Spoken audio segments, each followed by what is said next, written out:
Bonjour à tous, c'est Gozav. Aujourd'hui n'est pas coutume un déballage d'un smartphone Android, en l'occurrence le Wiko Sync Pix, un smartphone qui fait un peu le buzz en ce moment, surtout la marque Wiko plutôt, qui fonctionne pas mal.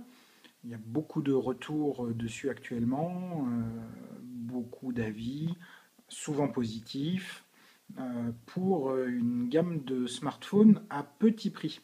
Alors, le Pix se situe quasiment tout en haut de la gamme des Sync de chez Wiko. Donc, elle est composée de 4 téléphones, le Sync Plus, le Sync Slim, le Sync Pix et le Sync King. Ils vont de 100 à 200 euros, 99 pour le Sync Plus, le Sync Slim est à 139, le Sync Pix, donc celui-là, est à 169 euros, et le Sync King est à 199 euros si je ne dis pas de bêtises. En sachant que les principales différences se situent au niveau de la taille, de la mémoire du téléphone et donc de la taille de l'écran. Après, c'est à peu de choses près les mêmes. Il y a un petit peu de design qui change, mais voilà, c'est une gamme assez ramassée, mais assez intéressante, surtout quand on cherche des téléphones à petit prix. Alors, faisons un rapide tour de la boîte avant de le déballer. Je l'ai déjà ouvert pour faire une petite opération, je vous expliquerai. Mais je vais vous donner un peu mon ressenti sur ce qu'on a quand on ouvre la boîte. Alors, elle est toute simple, il n'y a pas de chichi, pas de fioritures, elle est assez ramassée, de ce côté-là, pas de problème. Quand on l'ouvre, on se retrouve avec le téléphone qui est dans une petite pochette. Le téléphone en lui-même est posé, je ne sais pas si vous arrivez à voir, sur un petit revêtement velours du plus bel effet. Alors, à l'intérieur de la boîte, on a un kit main libre. Bon, c'est du low cost, donc on va pas s'attendre à avoir un truc démentiel. Bon, il est livré, on va dire que c'est déjà ça, il a le mérite d'être là. Je pense pas que ça soit une qualité démentielle, mais voilà. Hop. Ensuite, on a le chargeur. Alors un chargeur tout bête, mais qui est quand même assez compact, qui va être livré avec le câble micro USB, que voici que voilà. Hop. Le câble micro USB, bête comme chou, complètement standard, aucun problème. Voilà, ça aura le mérite de ne pas prendre beaucoup de place. La batterie Wiko, qui est une batterie qui est quand même assez grosse, qui a le mérite d'être amovible, et qui fait, on peut le voir, 1800 mAh, ce qui devrait lui donner, normalement, d'après les tests, une bonne autonomie. Et enfin dans la boîte, un petit peu de lecture. À noter que c'est une notice tout en français, qui permet de faire un rapide tour pour les gens qui ne connaissent pas, étant donné que le public est visé, pas tellement le geek prêt à dépenser énormément pour son smartphone de luxe. Donc c'est toujours sympathique d'avoir une petite notice qui est plutôt pas mal faite en plus, et qui est tout en français, qui ne comporte pas 12 épaisseurs pour vous donner le chinois, le portugais et je ne sais pas combien de langues différentes. Et au milieu, accessoirement, il y a le français. Là, Wiko a fait les choses assez bien, étant donné que c'est vendu que en France. Wiko ne distribue qu'en France. Ils ont fait la notice uniquement en français. Une petite mise en garde en dessous sur les différentes cartes SIM qu'accepte le téléphone. Savoir que c'est de la mini SIM, on va y revenir. Mais voilà, une boîte toute simple, un packaging tout bête, mais qui est bien fait. Donc, hop, passons au vif du sujet. Alors, le téléphone en lui-même. Quand on le récupère, alors, moi j'ai l'habitude de l'iPhone 5. C'est mon téléphone que j'utilise tous les jours. Donc, celui-là, il me fait, enfin, pas bizarre, mais il est différent. Voilà. Mais je l'aime avec ses différences, parce qu'il est plutôt bien pensé. Quand on le prend en main, quand on le voit, on n'a pas l'impression d'avoir un téléphone qui vaut 170 euros, rappelons-le. Enfin, c'est pas qu'on n'a pas l'impression, c'est que pour 170 euros, pour ce prix-là, les choses sont plutôt bien. On va tout de suite l'ouvrir. On fera un petit tour à l'arrière, alors que je trouve le bon côté pour l'ouvrir. Voilà. On fera un petit tour général une fois que j'aurai mis la batterie dedans. Donc à l'intérieur, hop, une petite mise au point. Merci. Donc, deux compartiments pour les cartes SIM. C'est assez rare sur les smartphones actuellement d'avoir un support du double SIM. C'est très pratique. Vous pouvez mettre votre puce personnelle et votre puce professionnelle, par exemple, ou une puce qui vous servira uniquement pour le data. Enfin, vous pouvez envisager toutes les combinaisons possibles. Ce sont des mini SIM, donc des cartes SIM normales, enfin, ce qu'on a l'habitude d'utiliser depuis très très longtemps en France, ni des mini SIM, ni des nano SIM, ni celle de l'iPhone 4, 4S, ni celle de l'iPhone 5. Vraiment des cartes SIM toutes simples. Vous avez ici le compartiment pour la carte micro SD, qui permet d'étendre la mémoire du téléphone, étant donné que de base elle fait que 4 Go, c'est assez limité, et le compartiment pour la batterie. Alors, on va mettre la batterie tout de suite, comme ça on pourra l'allumer ensemble après. Donc, on va refermer. Voilà. Hop. Et donc, faisons un petit tour du propriétaire. Alors, j'avais déjà un smartphone Android, mais c'était un HTC Desire, donc l'équivalent du Nexus One, le premier Nexus qui est sorti version Google, mais la version faite par HTC. Le smartphone date de 2009, si je dis pas, non peut-être 2000, j'ai un doute, 2011. Bon, il a plus de 2 ans, donc on va dire 2009-2010, voilà. Bon, vous vérifierez, mais toujours est-il que bon, c'était un téléphone qui était assez ancien, et ce ThinkPix va le remplacer. Alors, on peut noter que les boutons sur les smartphones Android récents ont disparu. Ce sont devenus des touches sensitives. Donc ici, vous avez le bouton menu, là, vous avez le bouton Home, et là, vous avez le bouton Retour. Juste au-dessus, l'écran de 4 pouces et demi. Donc sur ce modèle, c'est un écran de 4 pouces et demi. Avec la caméra en façade, le haut-parleur, et ici, si on arrive à le deviner avec les reflets, c'est le capteur de proximité et le capteur de lumière, de luminosité. Ensuite, quand on passe sur la tranche, on a le bouton de volume, plus, moins, aucune indication, petit bouton tout simple. Sur le dessous, pas grand chose à signaler, si ce n'est une petite encoche ici, juste là, voilà, pour le micro.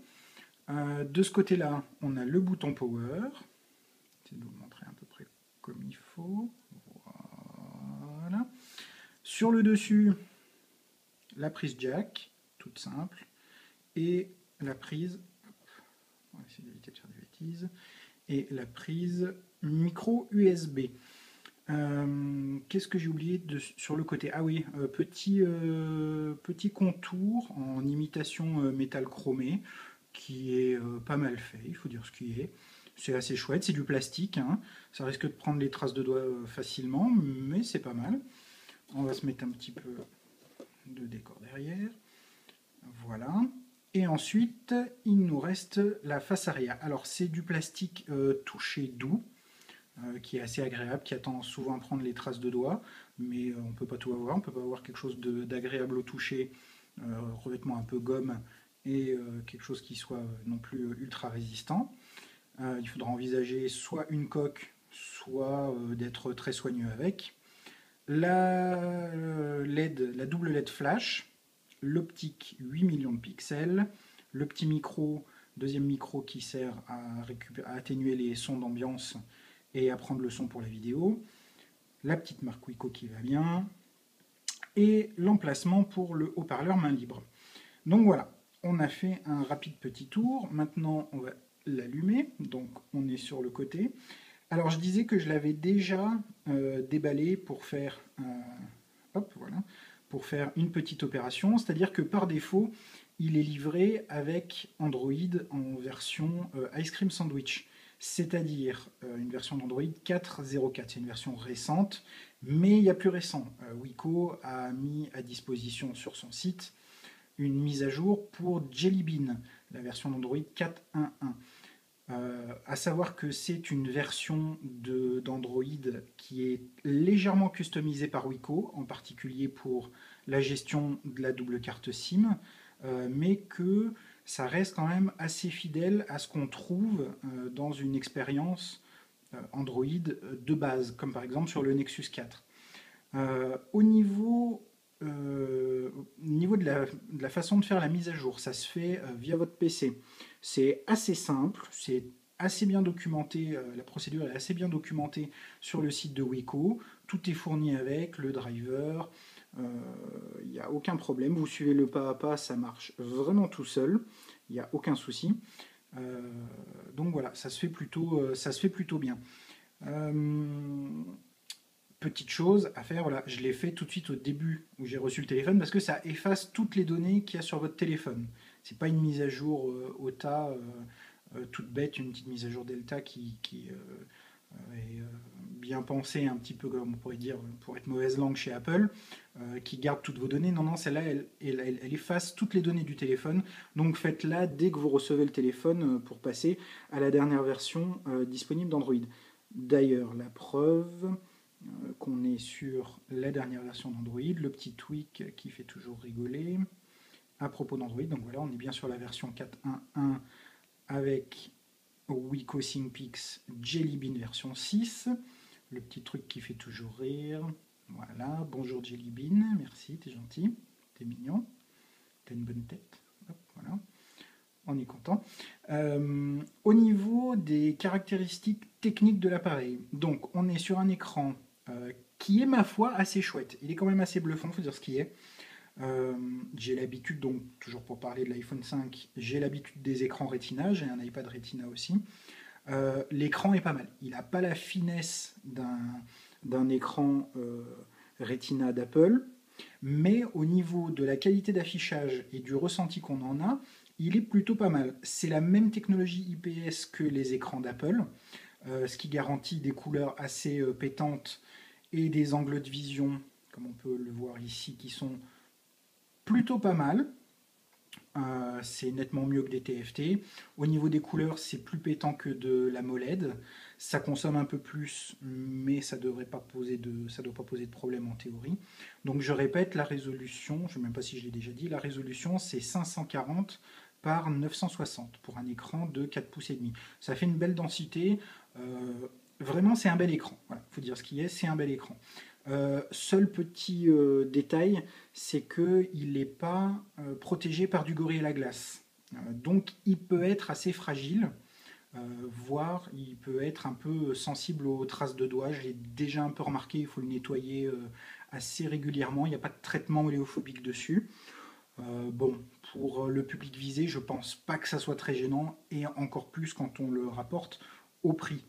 La mémoire vive du téléphone 1 gigaoctet, c'est pas mal du tout parce que ça permet d'éviter d'avoir à ouvrir, fermer des programmes, etc. La gestion de la mémoire est plutôt bonne sur cette version d'Android, donc il n'y a pas besoin de faire des bidouilles et compagnie.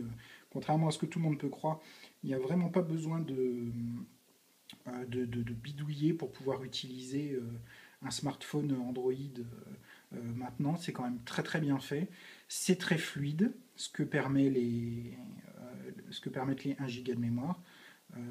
Je vous fais naviguer un petit peu dans les menus en même temps que je vous fais le petit descriptif. Donc 1 Go de mémoire vive. La mémoire de stockage interne ne fait que 4 Go. Alors voilà, c'était ça que je voulais vous montrer. Elle ne fait que 4 Go. Et il n'y en a pas beaucoup de disponibles par défaut. Il doit y avoir moins d'1 giga 5 de données de dispo. Donc voilà, vous avez, donc le système prend déjà pas mal de place sur les 4 gigas. Il en reste 1,5 dont 1,4 de disponible.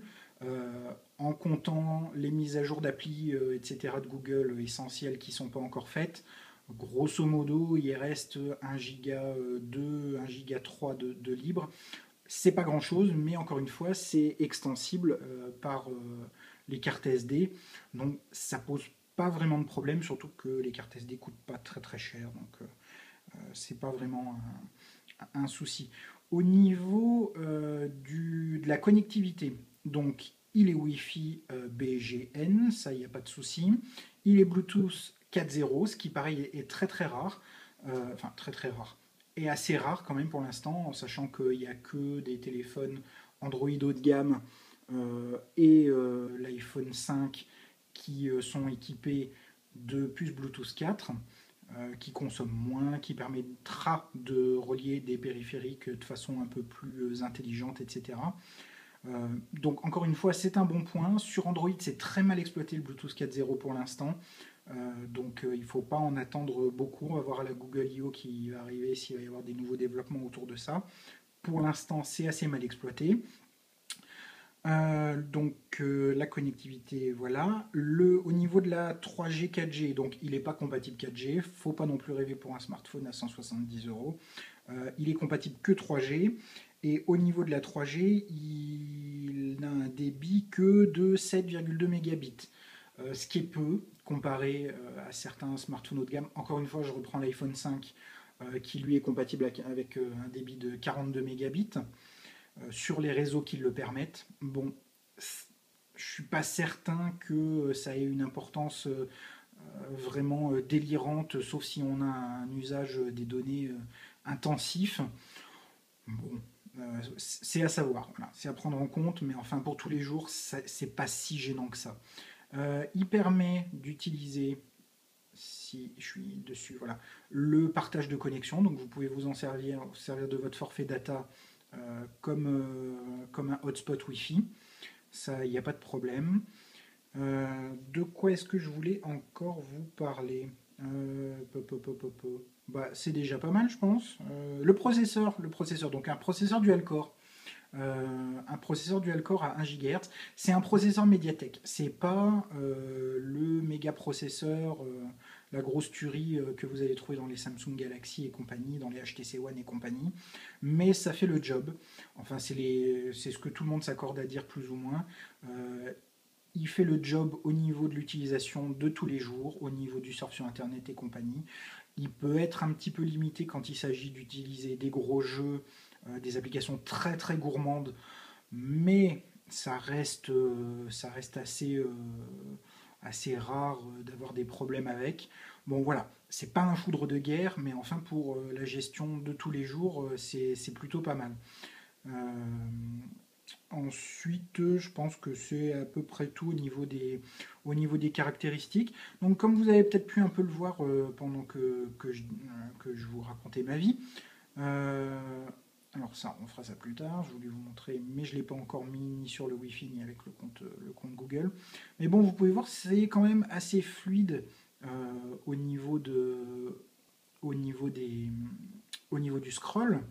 Euh, c'est pas d'une fluidité totale et qui va vous éblouir, mais là encore, ça fait le job et il faut garder à l'esprit que c'est un téléphone à 170 euros. Pour un téléphone à 170 euros, franchement, on va avoir du mal à trouver plus intéressant. Que ça soit au niveau de la qualité de construction, qui est quand même très très bonne, les plastiques ne craquent pas, ils ne donnent pas une impression de fragilité, il n'y a pas de bruit bizarroïde, il n'y a pas de jeu au niveau de la coque par exemple. Non, non, tout tient bien en place, il n'y a vraiment pas de problème. Bon, c'est sûr, c'est pas ce que les aficionados d'Apple appellent les matériaux nobles, mais bon, c'est vraiment, c'est vraiment un bon produit d'entrée de gamme, d'autant plus que voilà, il est quand même fourni avec la dernière version d'Android, même s'il y a une version plus récente qui est de Jelly Bean qui est la 4.2, mais celle-là est quand même très très très récente, donc elle va permettre de voir assez loin au niveau des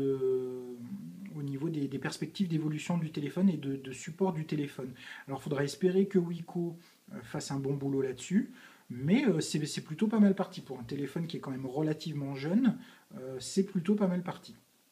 Donc voilà. Qu'est-ce que je voulais vous dire d'autre? Je pense que là, cette fois-ci, j'ai fait le tour. Pour l'instant, je ne l'ai pas encore testé non plus d'une façon extensive, mais ni intensive d'ailleurs. Mais voilà, il me laisse vraiment une très très bonne première impression. Vous pouvez voir les traces de doigts un petit peu. C'est vrai qu'il a un peu tendance à prendre les traces de doigts. Euh, L'écran étant assez brillant, vous pouvez voir ma super lampe derrière. Euh, mais voilà, il fait une très très bonne impression et c'est un peu le cas de toute la gamme des Sync chez Wiko. Vraiment, c'est des bons téléphones, des très bons rapports qualité-prix pour des gens qui n'ont pas des besoins haut de gamme, qui n'ont pas des goûts de luxe. C'est vraiment vraiment un bon investissement, je pense. Donc voilà. Je verrai plus tard si j'aurai l'occasion de faire de nouvelles vidéos dessus. La plus grande chance, c'est que j'en fasse pas, comme d'habitude. Je fais toujours ma première vidéo de déballage et basta. Mais sait-on jamais, si vraiment il y a quelque chose qui me séduit. Accessoirement, pour les amateurs, il est radio FM, ce qui a tendance à devenir aussi rare maintenant sur les téléphones. Euh, donc voilà, un bon smartphone Android récent et avec tout ce qu'il faut pour faire quelque chose d'intéressant. Voilà, les petites lumières sur les boutons menu home et retour, c'est vraiment sympathique. Non, non, vraiment un bon téléphone. Et voilà, si vous avez des commentaires, des questions à faire, n'hésitez pas sur les commentaires de la vidéo. Et je vous dis à très bientôt. N'hésitez pas à aller voir mes autres vidéos, mes autres déballages sur ma chaîne YouTube. Et à très très bientôt pour de nouvelles aventures. Salut!